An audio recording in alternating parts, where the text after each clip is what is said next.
Hey, how are you? This is John. Thanks for joining me for this video. I'm going to be continuing the build of the Warhammer 40K Space Marine Rhino.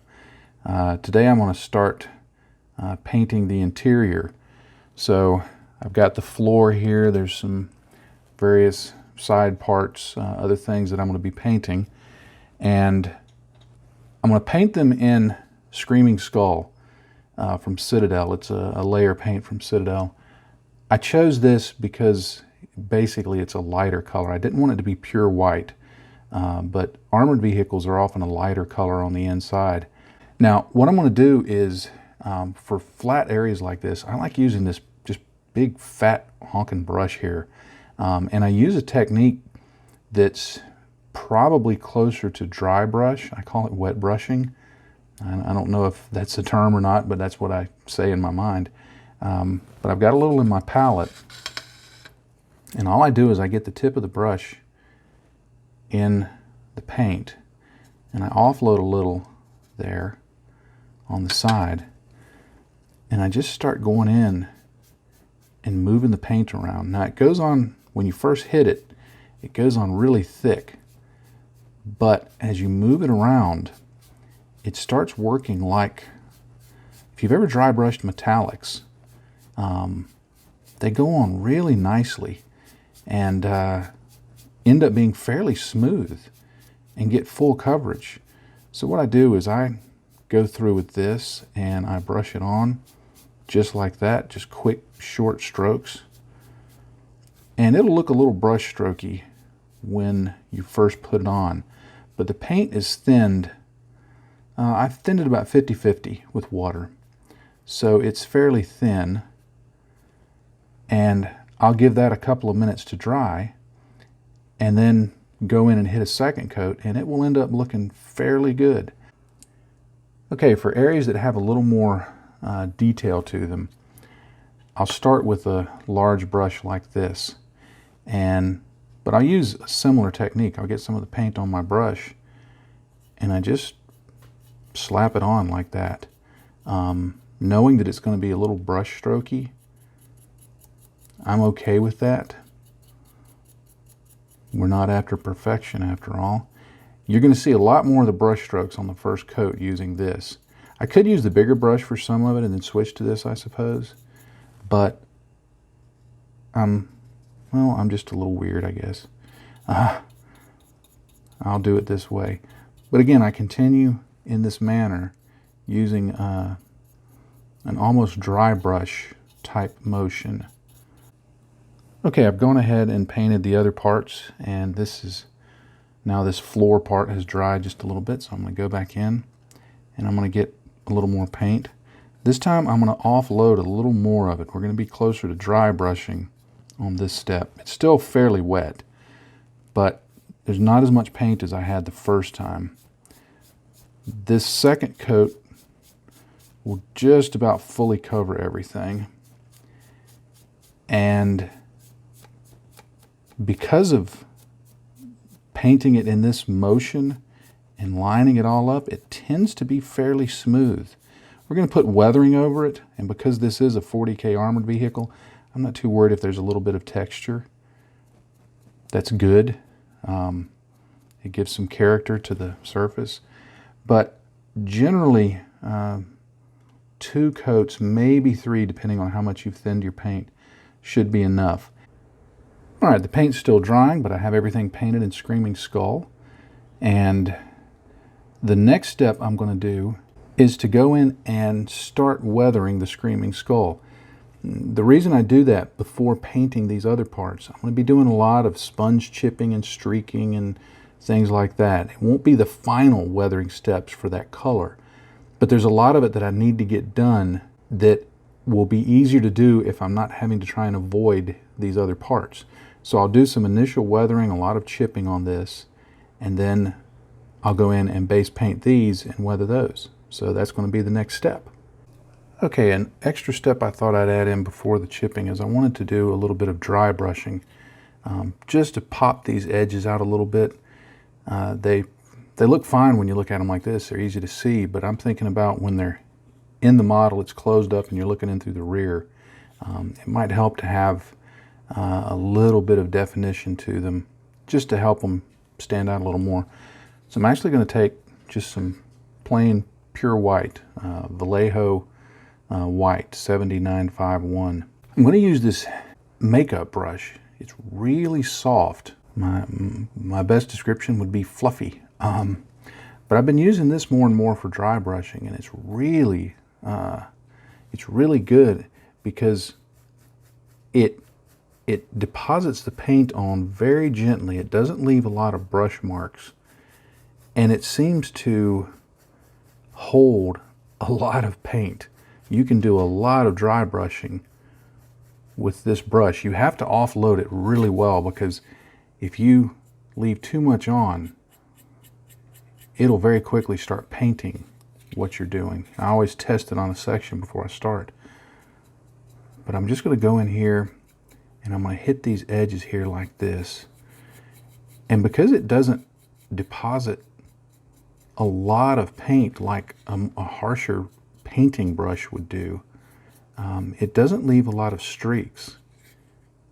It just very gently deposits some of the white paint. I may have over unloaded it because I want a little more than that. Let me get a little more on here. I once heard someone say that dry brushing is one of the easiest techniques. There you go. You see how it's developing little streaks? I got a little too much paint on there. But dry brushing is one of the easiest techniques because the only thing you can do wrong is have too much paint on the brush. And I pretty much agree with that. It's often an underrated technique, but I think it's a fabulous technique, especially when working these miniatures like this. So I'm going to go ahead and continue dry brushing some detail on the rest of the parts, and then I'm going to head into the chipping.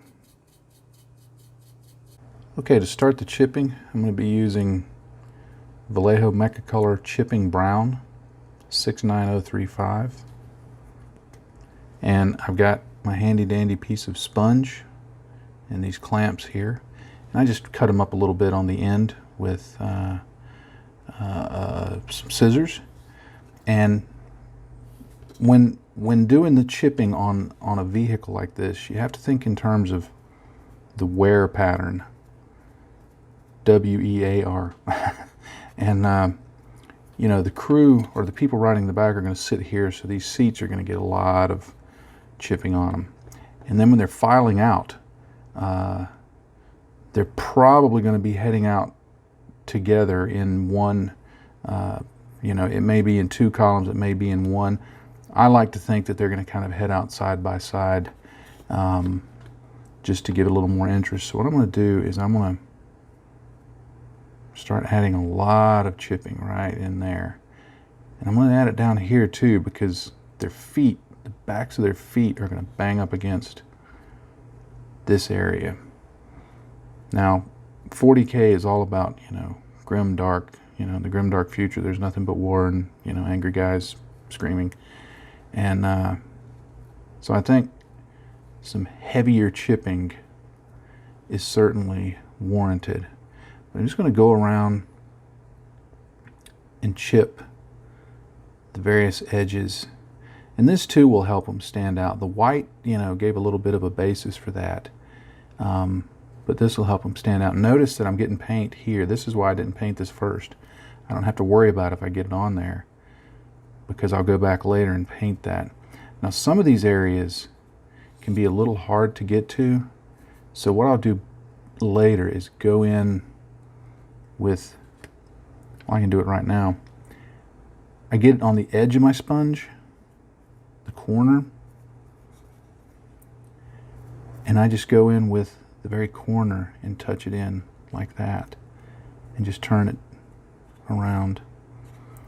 It's not perfect in a tight area like this, but it sells the notion.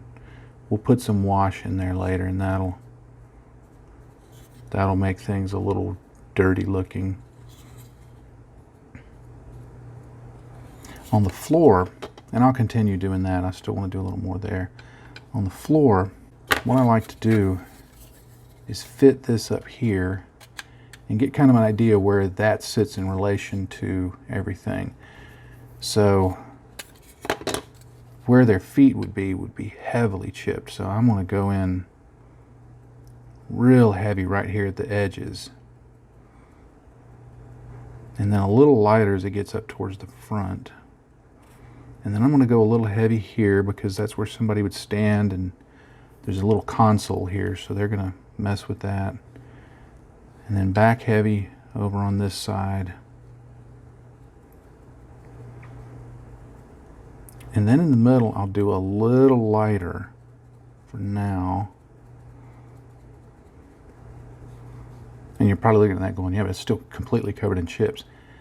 It would get scuffed up from all the moving around and walking around, and when they're sitting and riding, they'd be moving their feet around. There's equipment that they would drag in and out of there. So there's a lot going on.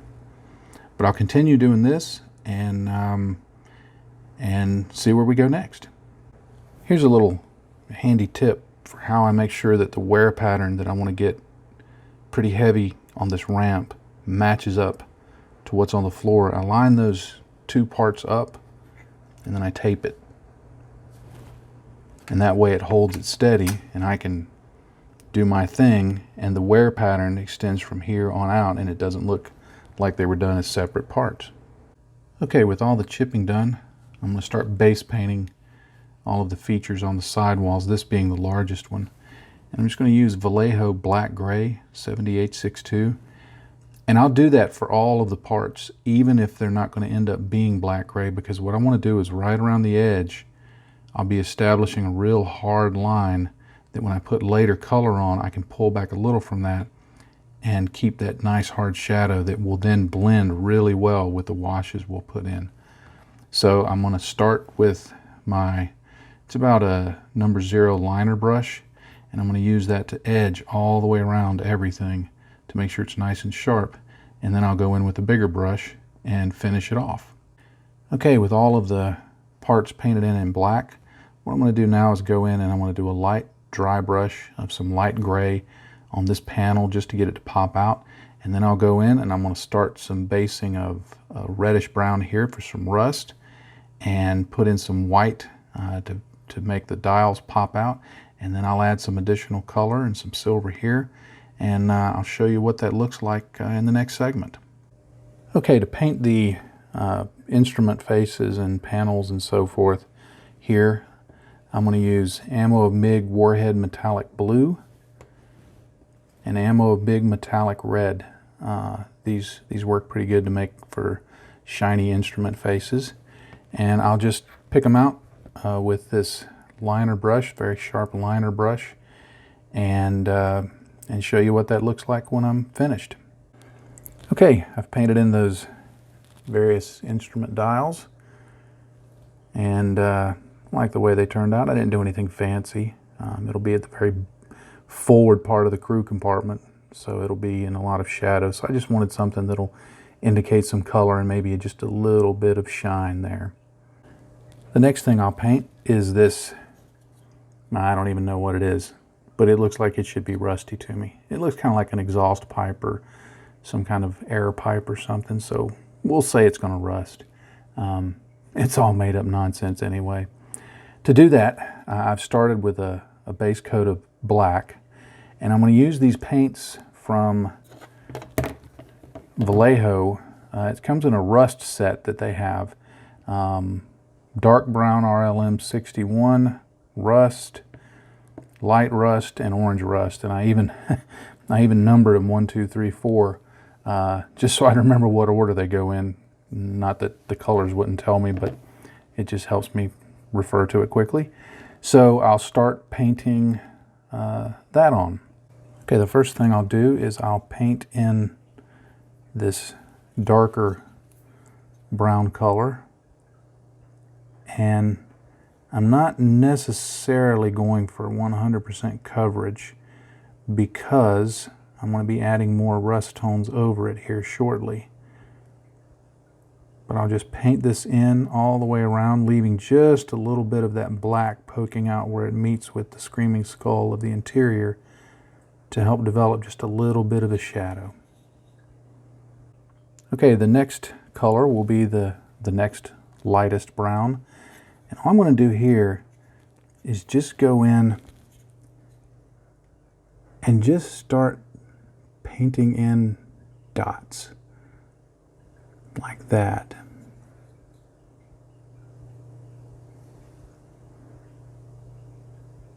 All over the part.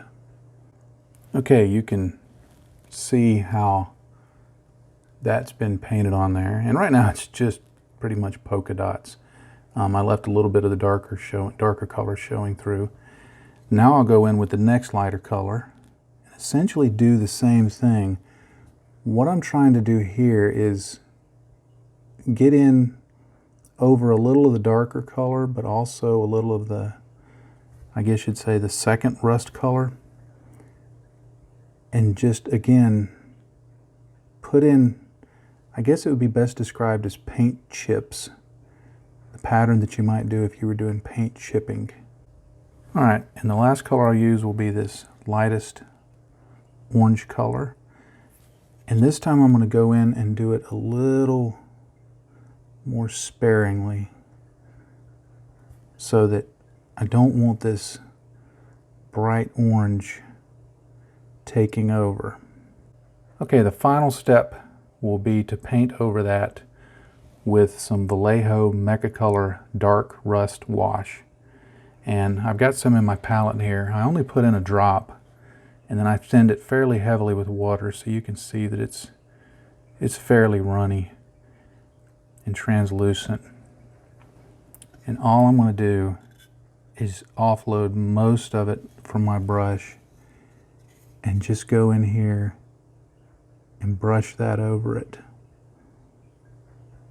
And again, like with the dark color at the beginning, I'm not necessarily looking for complete coverage. I just want to get a little bit on there to kind of blend it all together and sell the notion.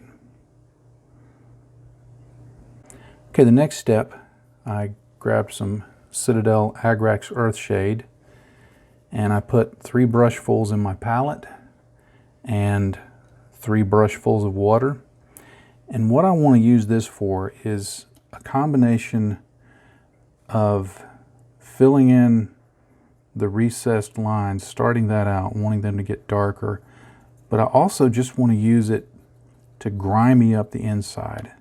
And what I want to do, because it's heavily thinned, it flows very easily, so I paint it on like that so that it gets into the recesses, or recesses, however you like to say it. And then I go back and I just kind of stipple it around because I want it to introduce some staining, some grime, some streaking, some, you know, dirty looking effects like that. So I'll continue doing this around the rest of the interior and continue on from there. Okay, I applied the thinned Agrax Earthshade all over the interior parts. Gives it a dirty filter on the flat areas and gives it some definition in the shadows. And I'll go back later and enhance those a bit. But what I want to do now is take the same Agrax Earthshade thinned down mix that I had used already, and I just want to introduce some spots, some dots, some flecks of stains and stuff like that. And all I do is I get that on my brush and I get a toothpick and I just flick it like that. And you can see on the paper towel the spots that are forming. And I do this on the paper towel until I get the spot pattern I want. And then I just start applying that onto the model. Now, it's not hugely noticeable, but it adds to the overall depth of the effect, I think, the finish. So I'll continue around and do this on all the parts. One note, make sure you put something down to cover your work area or you will get stains everywhere. Okay, next I'm going to grab some Citadel Nuln Oil, and I put 4 brushfuls in my palette and just 2 brushfuls of water. So it's not quite as thin as the Agrax Earthshade was. And I'm going to take my liner brush and I'm going to go back and I'm going to start being a little neater about the application and apply it in the areas of the recesses and around raised detail, because I want those shadows to come out just a little more. If you get a little outside of those areas, that's fine, because it'll just look like stains, but this will just help enhance the shadow. And all of these steps I'm doing one after the other. I'm not even giving it time to really dry. So it's a fast process that I'm using here. Okay, the Nuln oil has been applied, and you can see it's given it a nice shaded look around all the parts, and it's looking quite grimy at this point, which is just what I wanted. Warhammer 40K is over the top, so I like over the top weathering with it. Now the next thing I'm going to do is take Agrax Earthshade, or excuse me, Nuln oil that I've been using, but this time I'm going to thin it way down with water. 2 parts water, 1 part Nuln oil. And I want to do some streaking. And what I'll do is I'll get my liner brush and I'll offload a good bit of it. And what I do is I don't paint the streaks on like that. I flick them on. It's a subtle difference in application, but I seem to be able to get much finer strokes when I flick the edge of the brush against it rather than just directly paint them on. And again, this is just going for depth of finish. And you could use more than one color here. You could use a variety of Citadel shades, Vallejo washes, whatever works. You can kind of see it. I did this one earlier and it's dried out a bit. And hopefully you can see, especially right in here, I kind of exaggerated it because I wanted it to show. But you can see how all of the various effects are coming together. So I'll continue doing the streaking on the vertical surfaces of the interior. Okay, the final step I'm going to take in weathering the interior is I'm going to go back through all of the colors in my palette. And I've done this fast enough, they're all still wet. They're all still usable. And I'm just going to add a few drops of water into each of these colors. And what I want to do at this point is just grab a bit of it, offload most of it from my brush, and in just different areas paint in some streaks, some more prominent streaks, so that they look like rust or grime or blood. And if you get a streak a little too prominent, just get some water on your brush, bring it on down, and dry it off. So, you know, I've heard people say you can't weather with acrylics. Well, you can, you just have to know what their preferred method of work is. So I'm going to go through and I'm just going to add in various streaks and stains with no particular order in mind, or I just want a streaky, stainy effect with various colors. So I'll go through and do that and show you what it looks like. All right, I've gone in and added lots of different colored stains. You can see how that looks there. And yeah, it's very exaggerated, but when you're viewing it at an angle like that, looking inside with everything closed up, what you'll see is a bunch of stains and streaks, and it'll look grimy. So I've found that doing it this way, exaggerating it a bit, really rewards the viewer with something to look at when they take a look, you know, inside and they're holding it like that. So I'm going to let this dry and then look at it and see if I want to add any additional touches. But I think I'm just about ready to call this interior for this Citadel Rhino complete.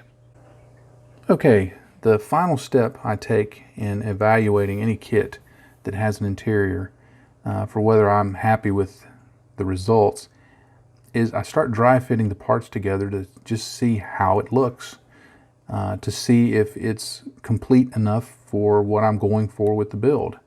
And this one, when I'm looking at it this way, it meets that. There's a few things that I could probably do, but as soon as I pop this piece on and I look at it from this angle, then I see that pretty much everything I want to accomplish is in place, because you'd really have to get a light shined in through here to see much else. Let me see if I can get it up here and just let you look around inside.